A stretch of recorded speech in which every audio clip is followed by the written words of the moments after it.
1월 6일 목요일 매일 성경 아침 묵상입니다. 오늘의 본문은 요한복음 2장 1절에서 12절입니다. 물을 포도주로 바꾸신 표적이라는 제목으로 말씀을 묵상하겠습니다. 오늘은 본문을 순서대로 살피지 않고 세 가지 소주제에 따라서 본문을 살펴보겠습니다. 첫 번째 주제는 요한복음에 나타난 예수님의 표적입니다. 11절입니다. 예수께서 이 첫 표적을 갈릴리 가나에서 행하여 그의 영광을 나타내심에 제자들이 그를 믿으니라. 요한복음은 예수님이 가나의 혼인잔치에서 물을 포도주로 바꾼 기적을 표적이라고 표현합니다.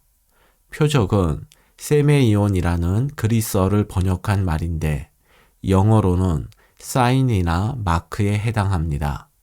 즉 오늘 본문에 나오는 예수님의 기적은 우리에게 무엇인가를 알려주는 사인인데 예수님의 기적 속에 담긴 내용은 무엇일까요?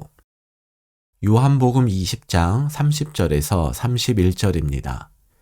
예수께서 제자들 앞에서 이 책에 기록되지 아니한 다른 표적도 많이 행하셨으나 오직 이것을 기록함은 너희로 예수께서 하나님의 아들 그리스도이심을 믿게 하려 함이요. 또 너희로 믿고 그 이름을 힘입어 생명을 얻게 하려 함이니라. 요한복음 20장 31절에 나오는 이것을 기록함이란 요한복음에 기록된 내용을 말하는데 구체적으로는 30절에 나오는 표적을 가리킵니다. 즉 요한복음은 예수님이 하나님의 아들 그리스도이심을 믿고 영생을 얻게 하기 위해서 예수님이 행하신 기적을 표적이란 이름으로 기록을 했습니다. 다시 말해서 요한복음에 나오는 예수님의 기적은 모두가 예수님이 어떤 분이신지를 알려주는 표적입니다. 2장 11절에서 보았듯 가나의 혼인잔치 기적이 첫 번째 표적입니다. 그리고 4장 54절에는 예수님이 왕의 신하의 아들을 고치신 기적이 두 번째 표적이라고 나옵니다. 이처럼 예수님이 어떠한 분인지를 알려주는 표적으로 불리는 예수님의 기적이 요한복음에는 총 7개가 나옵니다. 학자들이 정리한 요한복음에 나오는 7개의 표적은 화면에서 보는 것과 같습니다.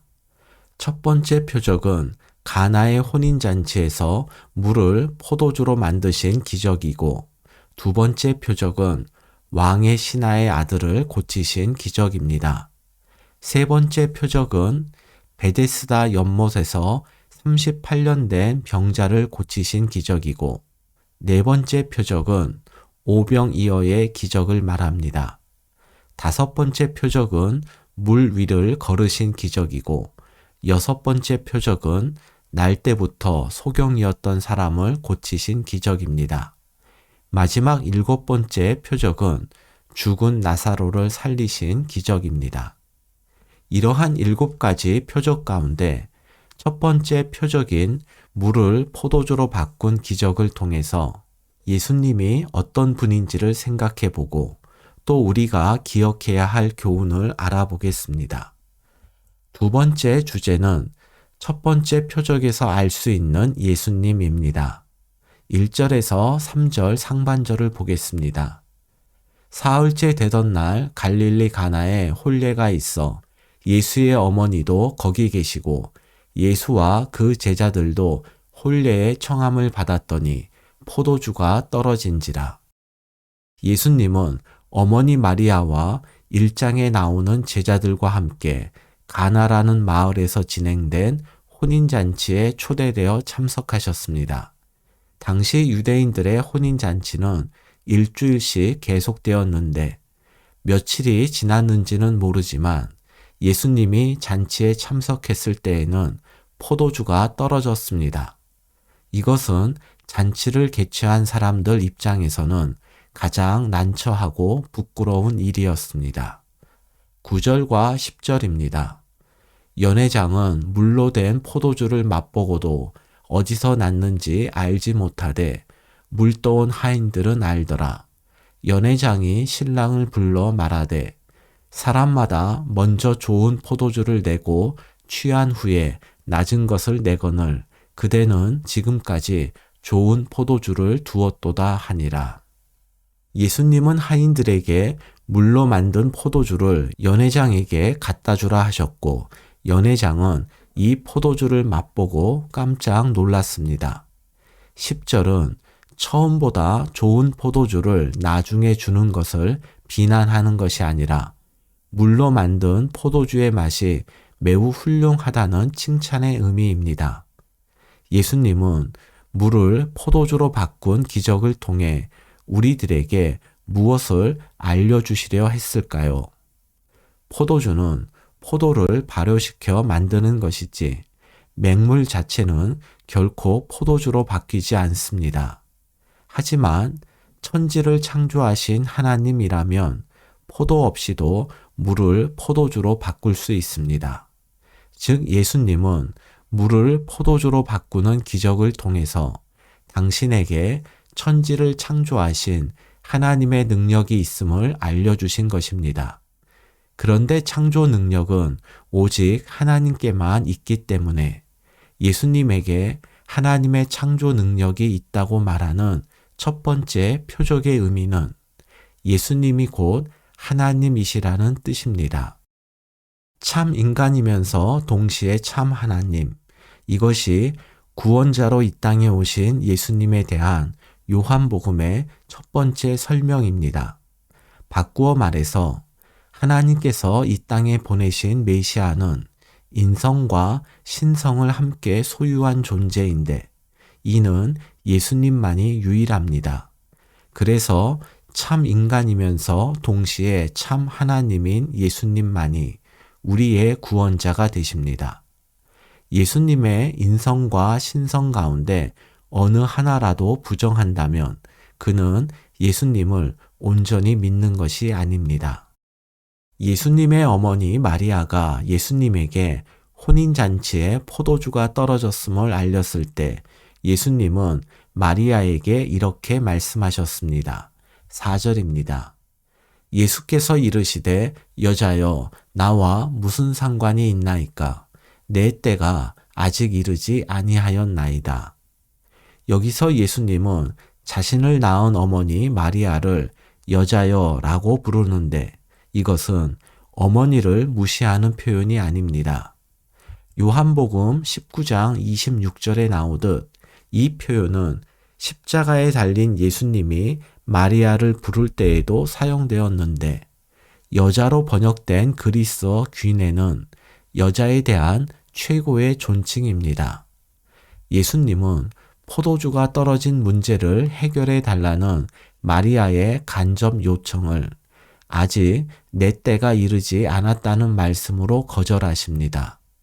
예수님이 말씀하신 내 때는 예수님을 보내신 하나님의 때, 즉 구원자로서의 사명을 감당할 때를 말합니다. 예수님은 육신을 입고 인간으로서 살아가지만 당신이 하나님의 아들임을 잊지 않으셨습니다. 그래서 어머니 마리아를 귀네라고 높여 부르면서도 어머니의 뜻보다는 하나님의 뜻을 우선시 하셨습니다. 그런데 예수님은 거듭된 마리아의 간접 요청에 응하여 돌 항아리에 담긴 물을 포도주로 바꾸는 기적을 행하셨습니다. 예수님은 성령으로 잉태된 하나님의 아들, 즉 신적 존재이지만 동시에 마리아의 몸을 통해 태어난 사람의 아들임을 잊지 않으셨습니다. 그래서 하인들 앞에서 어머니의 권위를 존중하기 위해서 아직 구원자의 사역을 시작할 때가 아니었음에도 불구하고 마리아의 요청에 따라 기적을 행하신 것입니다. 그런데 결과만 놓고 본다면 예수님은 사람의 아들로서 마리아의 권위를 존중하기 위해서 하나님의 권위를 존중하지 않은 것 같습니다. 예수님은 왜 아직 당신의 때가 되지 않았다고 말씀하신 후 마리아의 부탁을 들어주셨을까요? 예수님께서 사람들 앞에서 마리아의 권위를 존중한 것은 하나님의 권위를 무시하고 인간 마리아의 권위만 존중한 것이 아닙니다. 예수님은 마리아를 통해서 당신을 태어나게 하신 하나님의 권위를 존중하는 연장선에서 어머니의 권위를 존중한 것입니다. 예수님은 철저하게 하나님의 뜻에 순종하고 하나님의 때를 따라 사셨습니다. 하지만 하나님에 대한 순종을 핑계로 사람으로서 또 가족으로서 해야 할 책임을 외면하지 않으셨습니다. 반대로 예수님은 사람의 아들이라는 이유로 하나님의 뜻을 거스르지도 않으셨습니다. 하나님의 뜻을 따르되 사람으로서 감당해야 될 책임을 하나님과의 관계 속에서 감당하심으로 하나님의 아들이면서 동시에 사람의 아들로서 살아가신 것입니다. 세 번째 주제는 첫 번째 표적에서 배워야 할 교훈입니다. 예수님은 참 하나님이면서 동시에 참 인간이십니다. 그래서 어머니의 권위를 존중하되 하나님의 권위 아래에서 존중하셨습니다. 부모와 자녀 그리고 형제 자매는 나의 선택이 아니라 하나님께서 우리에게 허락하신 가족입니다. 그래서 부모를 공경하고 자녀를 사랑하고 형제와 우애 있게 지내는 것은 사람의 도리를 다하는 것만이 아니라 그 가족을 허락하신 하나님의 결정과 권위를 존중하는 것입니다. 반대로 가족의 책임을 외면하고 남보다도 못한 관계로 살아가는 것은 하나님의 권위에 불복하는 죄를 짓는 것입니다. 가족뿐 아니라 우리의 이웃에 대해서도 예수님처럼 그들을 내 곁에 보내신 하나님의 주권을 인정하며 그들을 바라본다면 지금 한국 사회를 분열시키는 배제와 혐오와 차별의 문제는 곧 극복될 것입니다. 예수님은 인간이면서 동시에 하나님이십니다. 그렇기 때문에 우리는 예수님에게 신적 권위가 있음을 인정해야 합니다. 5절입니다. 그의 어머니가 하인들에게 이르되 너희에게 무슨 말씀을 하시든지 그대로 하라 하니라. 예수님에게 신적 권위가 있음을 인정하는 것은 예수님의 말씀을 하나님의 말씀으로 믿고 따르는 것입니다. 항아리에 물을 부으라는 예수님의 명령을 따르는 것은 그리 어렵지 않았을 것입니다. 그런데 그 물을 연회장에게 갖다 주라는 명령은 따르기 어려운 말씀입니다. 즉 예수님 말씀을 그대로 따르는 것은 이해가 되지 않고 순종하기 어려운 말씀이라도 그 말씀의 주인이신 예수님을 믿고 따르는 것입니다. 그리고 이렇게 예수님의 말씀을 온전히 따르는 자에게는 세상이 알지 못하는 기적과 기쁨이 허락될 것입니다. 오늘 저는 표적에 담긴 의미와 예수님께서 마리아의 요청을 거절하셨다가 기적을 행하신 이유에 대해서만 말씀을 드렸습니다. 본문에 대한 전반적인 이해는 매일 성경의 해설을 참고하시면서 개인적으로 묵상을 진행하시기 바랍니다.